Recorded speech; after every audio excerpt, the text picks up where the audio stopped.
नमस्कार साथियों, आप देख रहे हैं बिहार समाचार। आइए जानते बिहार की दिन भर की ताजा और बड़ी खबरें। आज की पहली खबर, नीतीश कुमार ने मुस्लिम समाज को लेकर साझा की लंबी पोस्ट। बिहार विधानसभा चुनाव में मुकाबला रोचक बना हुआ है। इस दौरान सीएम नीतीश कुमार की एक पोस्ट की चर्चा जोर पकड़ रही है। उन्होंने मुस्लिम समाज को लेकर एक लंबा पोस्ट लिखा। सोशल मीडिया प्लेटफॉर्म एक्स पर उन्होंने लिखा कि वर्ष 2005 से पहले राज्य में मुस्लिम समुदाय के लोगों के लिए कोई काम नहीं होता। उससे पहले बिहार में जिन लोगों की सरकार थी, उन्होंने मुस्लिम समुदाय के लोगों का सिर्फ वोट बैंक के रूप में इस्तेमाल किया। राज्य के अलग अलग हिस्सों में आए दिन सांप्रदायिक झगड़े होते रहते थे। 24 नवंबर 2005 को जब हमारी सरकार बनी, तब से मुस्लिम समुदाय के लिए लगातार कार्य किए जा रहे हैं। आप सभी जानते हैं कि वर्ष 2025 से 26 में अल्पसंख्यक कल्याण विभाग के बजट में 306 गुना की वृद्धि करते हुए 1080 करोड़ 47 लाख रुपए बजट का प्रावधान किया गया है। राज्य में सांप्रदायिक घटनाएं न हो, इसके लिए वर्ष 2006 से संवेदनशील कब्रिस्तानों की घेराबंदी शुरू की गई। नीतीश के नालंदा से अमित शाह का बड़ा ऐलान। विधानसभा चुनाव के प्रचार अभियान में बिहार पहुंचे केंद्रीय गृह मंत्री अमित शाह ने नीतीश कुमार की धरती नालंदा से बड़ा ऐलान किया। उन्होंने कहा कि सब कुछ ठीक रहा तो अगली बार बिहार में विधानसभा चुनाव एक चरण में संपन्न कराया जाए। कहा कि जब लालू राबड़ी की सरकार थी तो खराब विधि व्यवस्था के कारण 6 चरणों में चुनाव कराना पड़ता था। अमित शाह ने कहा कि मोदी जी ने न सिर्फ बिहार से नक्सलियों का सफाया किया, बल्कि कश्मीर के आतंकियों को भी सबक सिखा। धारा 370 हटाने पर राहुल गांधी खून की नदियां बहने की धमकी दे रहे थे, लेकिन किसी को एक पत्थर चलाने की भी हिम्मत नहीं हुई।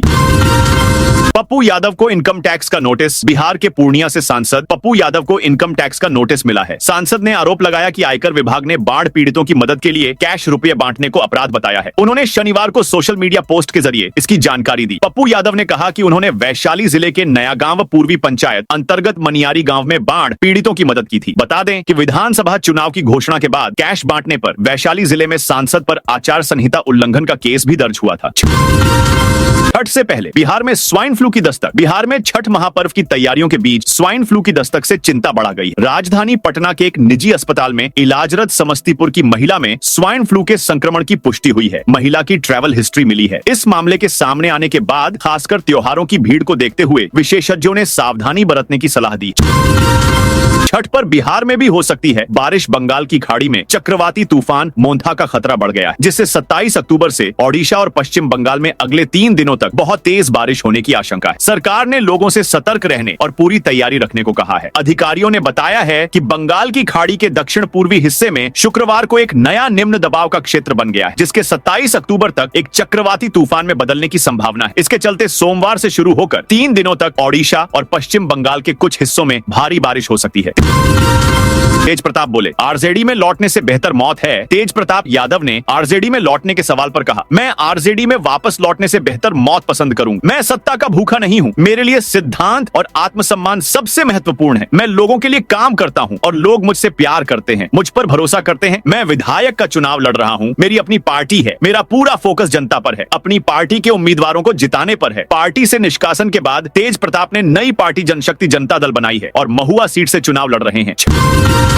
छठ के बाद 30 अक्टूबर को मुजफ्फरपुर आएंगे पीएम मोदी। छठ पूजा के बाद 30 अक्टूबर को पीएम मोदी मुजफ्फरपुर के मोतीपुर स्थित चीनी मिल मैदान में चुनावी जनसभा को संबोधित करेंगे। भाजपा जिला अध्यक्ष हरिमोहन चौधरी ने बताया कि प्रधानमंत्री नरेंद्र मोदी का यह दौरा छठ पूजा के ठीक बाद होगा। उन्होंने कहा, प्रधानमंत्री 30 अक्टूबर को बिहार आ रहे हैं। सबसे पहले वे मुजफ्फरपुर के मोतीपुर में एक कार्यक्रम में भाग लेंगे। इसके बाद छपरा में भी उनकी सभा होगी। नवंबर माह में प्रधानमंत्री के कई और कार्यक्रम निर्धारित हैं। पटना में घर घर पहुंचेगा छठ के लिए गंगा जल। लोक आस्था के महापर्व छठ को लेकर पटना नगर निगम की ओर से श्रद्धालुओं की सुविधा के लिए एक विशेष पहल की गई है। व्रतियों को गंगा जल लाने में किसी प्रकार की असुविधा न हो, इसके लिए निगम की ओर से घर घर गंगा जल पहुंचाने की व्यवस्था शुरू की गई है। इसके लिए आज से करीब 12 टैंकर पटना निगम क्षेत्र के 6 अंचलों में घूमेंगे। ये टैंकर गंगा नदी से शुद्ध जल लेकर सभी वार्डों के गली मोहल्लों तक पहुंचाएंगे। पीएम ने शेयर किया, शारदा सिन्हा का छठ गीत। आज से 4 दिन में छठ महापर्व की शुरुआत हो गई है। प्रधानमंत्री मोदी ने छठ की बधाई देते हुए दिवंगत लोक गायिका शारदा सिन्हा का गाना शेयर किया। पीएम ने एक एक कर 6 पोस्ट शेयर की, जिसमें छठ की बधाई के साथ साथ इसके महत्व को भी बताया है। एक पोस्ट में उन्होंने लिखा, छठ महापर्व आस्था, उपासना और प्रकृति प्रेम का एक अनूठा संगम है। इसमें जहां अस्ताचलगामी और उदीयमान सूर्यदेव को अर्घ्य दिया जाता है, वहीं प्रसाद में भी प्रकृति के विविध रंग समाहित होते हैं। छठ पूजा के गीत और धुनों में भी भक्ति और प्रकृति का अद्भुत भाव भरा होता है। नालंदा में अधिकारियों को मुख्यालय में बने रहने का निर्देश। नालंदा जिला प्रशासन ने अगले आदेश तक सभी स्तरों के पदाधिकारियों का अवकाश रद्द कर दिया है। यह निर्णय तत्काल प्रभाव से लागू हो चुका है। बिहार विधानसभा चुनाव और छठ पर्व को लेकर फैसला लिया गया है। जिला निर्वाचन पदाधिकारी सह जिलाधिकारी कुंदन कुमार की ओर से आदेश जारी किया गया है, जिसमें स्पष्ट किया गया है कि 7 अक्टूबर 2025 से जिले में आदर्श आचार संहिता लागू होने के साथ ही प्रशासनिक सतर्कता और विधि व्यवस्था को सुदृढ़ बनाए रखना अत्यंत आवश्यक हो गया है। त्योहारी सीजन और चुनावी माहौल के संयोग को देखते हुए यह कदम उठाया गया है।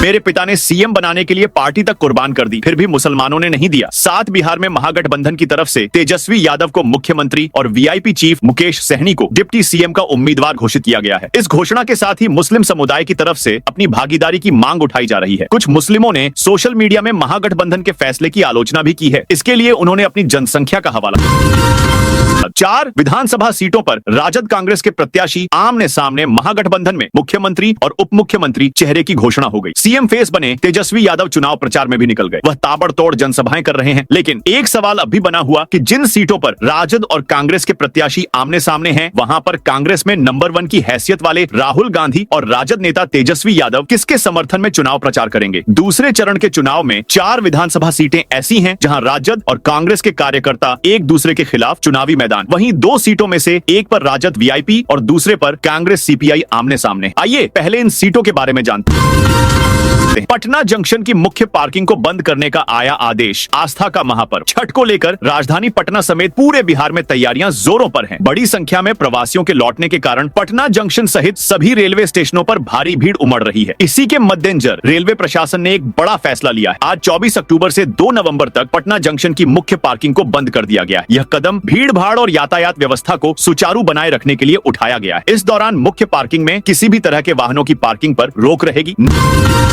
नशे के खिलाफ पुलिस की कार्रवाई। लखीसराय जिले के विधानसभा चुनाव के मद्देनजर पुलिस प्रशासन की सतर्कता के बीच चानन थाना पुलिस ने मननपुर रेलवे स्टेशन के पास से 75 लीटर देसी शराब बरामद की है। यह कार्रवाई शनिवार 25 अक्टूबर की सुबह गुप्त सूचना के आधार पर की गई। थाना प्रभारी रश्मि रठी के नेतृत्व में पुलिस टीम ने छापेमारी अभियान चलाया। पुलिस को सूचना मिली थी कि असामाजिक तत्व अवैध शराब की बड़ी खेप की आपूर्ति की तैयारी कर रहे हैं। पुलिस ने तत्काल कार्रवाई करते हुए मौके पर तलाशी ली। हालांकि इस दौरान तस्कर फरार होने में सफल रहा।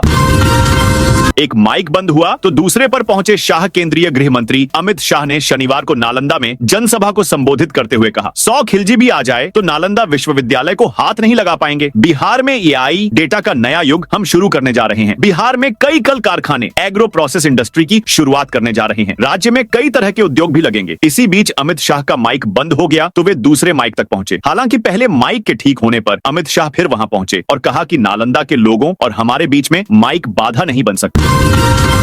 बिहार शरीफ में कल इमरान प्रतापगढ़ी की जनसभा। बिहार शरीफ विधानसभा क्षेत्र में चुनावी गतिविधियां तेज हो गई। महागठबंधन के कांग्रेस प्रत्याशी उमैर खान ने शनिवार को अपने चुनावी कार्यालय में प्रेस कॉन्फ्रेंस कर युवाओं से मुद्दों की राजनीति को समर्थन देने की अपील की। इस दौरान उन्होंने राज्यसभा सांसद और ऑल इंडिया कांग्रेस कमेटी के माइनॉरिटी डिपार्टमेंट के अध्यक्ष इमरान प्रतापगढ़ी की रविवार को होने वाली चुनावी सभा की जानकारी भी दी। तेजस्वी बताएं 1.5 साल की उम्र में करोड़पति कैसे बने। पटना में राजद ऑफिस के बाहर लगे पोस्टर में तेजस्वी यादव को बिहार का नायक बताया गया। जब इसे लेकर डिप्टी सीएम सम्राट चौधरी से सवाल किया गया तो उन्होंने कहा, जिसका परिवार खलनायक हो, जिसके पिता बिहार के गब्बर सिंह हो, जिन्होंने बिहार को लूटने का काम किया, वो नायक कैसे हो सकता है। तेजस्वी यादव पर सवाल उठाते हुए उन्होंने पूछा, पूरे बिहार के नौजवान जानना चाहता है कि 1.5 साल की उम्र में वो करोड़पति कैसे बन गए। बिहार का युवा करोड़पति बनना चाहता है। तेज प्रताप यादव ने एक बार फिर भाई तेजस्वी यादव पर बड़ा हमला बोला है। पटना में उन्होंने पत्रकारों से बात करते हुए कहा, जननायक कर्पूरी जी हैं, लोहिया जी हैं, तेजस्वी जी जननायक नहीं हैं, वो हमारे पिता के बूते हैं। तब वो अपने बूते आएंगे तब हम उन्हें जननायक कहेंगे। तेज प्रताप ने आगे कहा, हम लगातार महुआ का दौरा कर रहे हैं, जबरदस्त रिस्पांस मिल रहा है। वहाँ इंजीनियरिंग कॉलेज बनाएंगे, महुआ में क्रिकेट स्टेडियम बनवाएंगे और इंडिया पाकिस्तान का मैच करवाएंगे। कांग्रेस का निश्चित रूप से दूसरा उप मुख्यमंत्री होगा। बिहार विधानसभा चुनाव में महागठबंधन ने तेजस्वी यादव को मुख्यमंत्री और मुकेश सहनी को उप मुख्यमंत्री का चेहरा घोषित किया है। दूसरी ओर कांग्रेस से यह बयान सामने आया है कि दूसरा उप मुख्यमंत्री कांग्रेस का जरूर होगा। कांग्रेस के महासचिव अविनाश पांडे ने कहा कि आने वाले दिनों में और भी उप मुख्यमंत्री बनेंगे, समाज के अन्य वर्गों को प्रतिनिधित्व दिया जाएगा। बहुत जिम्मेदारी के साथ कांग्रेस पार्टी उसमें सहभागी होगी। उन्होंने यह भी बताया कि बहुत जल्द चुनाव प्रचार के लिए राहुल गांधी, प्रियंका गांधी सहित कांग्रेस के सीनियर लीडर्स के कार्यक्रमों की घोषणा होगी। समस्तीपुर में चुनाव कार्य के लिए 800 छोटे बड़े वाहन जब्त। समस्तीपुर में विधानसभा चुनाव को लेकर वाहनों की जब्ती का सिलसिला तेज हो गया है। अब तक लगभग 800 छोटे बड़े वाहन जब्त किए गए हैं, जिनमें से अधिकांश हाउसिंग बोर्ड मैदान में खड़े। इन वाहनों के कर्मियों को बुनियादी सुविधाएं न मिलने की शिकायतें सामने आ रही हैं। वाहन मालिकों और कर्मियों का आरोप है कि उन्हें पीने का पानी, भोजन और शौचालय जैसी मूलभूत सुविधाएं उपलब्ध नहीं कराई जा रही हैं। हाउसिंग बोर्ड मैदान में सैकड़ों वाहन खड़े हैं, लेकिन प्रशासन की ओर से कोई समुचित व्यवस्था नहीं की गई है। लालू की जमीन पर बीजेपी नेताओं का प्रदर्शन। बिहार की सियासत में एक बार फिर लालू प्रसाद यादव का मॉल चर्चा के केंद्र में आ गया है। आज बीजेपी नेता उस जमीन पर पहुंचे और विरोध प्रदर्शन किया, जिस पर कभी लालू परिवार का विवादित मॉल बनने की तैयारी थी, जिस पर ईडी ने कार्रवाई करते हुए जब्त कर लिया था। आज बीजेपी के राष्ट्रीय प्रवक्ता अजय आलोक, नीरज कुमार, गुरु प्रकाश सहित बड़ी संख्या में बीजेपी कार्यकर्ताओं ने वहां पहुंचकर नारेबाजी और तेजस्वी यादव पर निशाना साधा। मुसलमान न होते तो दिलीप जायसवाल एमएलसी नहीं बनते। पूर्णिया के सांसद पप्पू यादव ने किशनगंज के बहादुरगंज के बंगाली चौक में महागठबंधन की जनसभा को संबोधित किया। इस दौरान उन्होंने एआईएमआईएम एनडीए पर कई तीखे बयान दिए। उन्होंने कहा कि बिहार के अधिकांश लोग गरीब हैं। उन्होंने कोरोना काल का जिक्र करते हुए आरोप लगाया कि मुसलमानों की दुकानें बंद कर दी गईं, जबकि कोरोना अमेरिका के राष्ट्रपति को बुलाकर किया गया था। उन्होंने यह भी दावा किया कि उन्होंने पूरे भारत में फंसे बिहार के लोगों को 2-2 हजार रुपए देकर बुलाया। राजद वीआईपी के 100 से अधिक कार्यकर्ता भाजपा में शामिल। दरभंगा में आरजेडी और वीआईपी पार्टी के 100 से अधिक कार्यकर्ताओं और नेताओं ने शनिवार को भाजपा का दामन थामा। ये सभी लोग हाल ही में टिकट वितरण के बाद अपनी पार्टी से नाराज चल रहे। कार्यक्रम में भारत सरकार के केंद्रीय मंत्री एवं बिहार के चुनाव प्रभारी धर्मेंद्र प्रधान ने सभी का भाजपा में स्वागत किया और उन्हें पार्टी की संरचना और व्यवस्थाओं से अवगत कराया। इस अवसर पर वीआईपी पार्टी के राष्ट्रीय उपाध्यक्ष बद्री पूर्वे और उनके समर्थक भी भाजपा में शामिल हुए। वहीं राजद के अति पिछड़ा प्रकोष्ठ के कुमार गौरव ने भी अपने समर्थकों के साथ भाजपा ज्वाइन किया। समस्तीपुर में एनडीए प्रत्याशी को लड्डू और सिक्कों से तौला। समस्तीपुर के हसनपुर विधानसभा क्षेत्र के एनडीए प्रत्याशी राजकुमार राय को लड्डू और सिक्कों से तौला गया। राजकुमार चुनाव प्रचार के लिए बिथान बाजार पहुंचे। यहाँ कार्यकर्ताओं ने उनका भव्य स्वागत किया। इस दौरान लोगों ने उन्हें लड्डू और फिर सिक्कों से तौला। राजकुमार राय ने बताया कि मैं सिटिंग विधायक हूँ और 5 साल जनता के लिए काम किया है। जनता का समर्थन मिल रहा है। राजद विधायक विजय सम्राट ने जारी किया रिपोर्ट कार्ड। शेखपुरा में महागठबंधन ने शनिवार को एक प्रेस कॉन्फ्रेंस आयोजित की। इसका उद्देश्य जिले के दोनों विधानसभा क्षेत्रों से अपने उम्मीदवारों की जीत सुनिश्चित करना था। राजद जिला कार्यालय में आयोजित इस कॉन्फ्रेंस में महागठबंधन के सभी घटक दलों के प्रतिनिधि मौजूद रहे। इस अवसर पर शेखपुरा के राजद विधायक विजय सम्राट ने अपने 5 साल के कार्यकाल का रिपोर्ट कार्ड जारी किया। उन्होंने जनता के हित में की गए कार्यों का विस्तार से उल्लेख किया। बेगूसराय में घर से जेल तक गूंजे छठ गीत। बेगूसराय में सुचिता, आस्था और सूर्योपासना का महापर्व छठ नहाए खाए के साथ शुरू हो गया। जिले के सिमरिया और झमटिया घाट पर सुबह से ही श्रद्धालुओं की भीड़ उमड़ पड़ी। 4 दिवसीय महापर्व के पहले दिन व्रतियों ने स्नान कर भगवान भास्कर की पूजा अर्चना। नेपाल से भी बड़ी संख्या में श्रद्धालु पहुंचे हैं। स्नान और पूजा के बाद सबसे पहले छठ में प्रसाद बनाने के लिए गेहूं चावल धोकर ओखली में कूटकर सुखाया। इसके बाद अरवा चावल, चने की दाल और कद्दू की सब्जी ग्रहण किया। छठ को लेकर गाँव से लेकर जेल के अंदर तक लोक गीतों की धूम मची हुई। गांव से शहर तक का हर घर भक्ति में लीन है। छठ पूजा को लेकर ग्याजी में डीएम ने दिए निर्देश। गया में आगामी कार्तिक छठ महापर्व को लेकर सुरक्षा, विधि व्यवस्था और शांति बनाए रखने के लिए एक महत्वपूर्ण ब्रीफिंग आयोजित की गई। जिलाधिकारी शशांक शुभंकर और वरीय पुलिस अधीक्षक आनंद कुमार ने पुलिस लाइन परिसर में प्रतिनियुक्त दंडाधिकारियों और पुलिस पदाधिकारियों के साथ संयुक्त बैठक की। जिलाधिकारी ने संबोधित करते हुए स्पष्ट निर्देश दिया कि छठ पर्व बिहार का एक विशेष और भव्य त्योहार है, जिसमें बिहार से बाहर रहने वाले लोग भी शामिल होने आते हैं। उन्होंने सभी छठ घाटों पर भीड़ की संभावना को देखते हुए आवश्यक व्यवस्थाएं सुनिश्चित करने के निर्देश दिए। शेखपुरा में ऑब्जर्वरों ने किया चुनाव तैयारियों को रिव्यू। शेखपुरा में भारत निर्वाचन आयोग की ओर से नियुक्त ऑब्जर्वरों ने शनिवार को जिले में विधानसभा चुनाव की तैयारियों की संयुक्त समीक्षा। इस दौरान स्वतंत्र, निष्पक्ष और शांतिपूर्ण चुनाव सुनिश्चित कराने के लिए विभिन्न कोषांगों के नोडल अधिकारियों को सख्त निर्देश दिए गए। बैठक में डीएम आरिफ अहसन और एसपी मौजूद रहे। सुपौल में मिनी गन फैक्ट्री का भंडाफोड़। सुपौल में अवैध हथियारों की बरामदगी को लेकर चलाए जा रहे विशेष अभियान के तहत पुलिस को बड़ी सफलता मिली है। राघोपुर थाना क्षेत्र के ग्राम तुर्काही वार्ड संख्या 01 रामविशनपुर में एक मिनी गन फैक्ट्री का उद्भेदन किया गया है। एसपी शरत आरएस ने प्रेस कॉन्फ्रेंस कर शनिवार को यह जानकारी दी। उन्होंने बताया कि मौके से 6 देसी हथियार, 3 जिंदा कारतूस और हथियार निर्माण में प्रयुक्त उपकरण बरामद किए गए हैं। पुलिस ने मौके से एक अभियुक्त को गिरफ्तार किया है।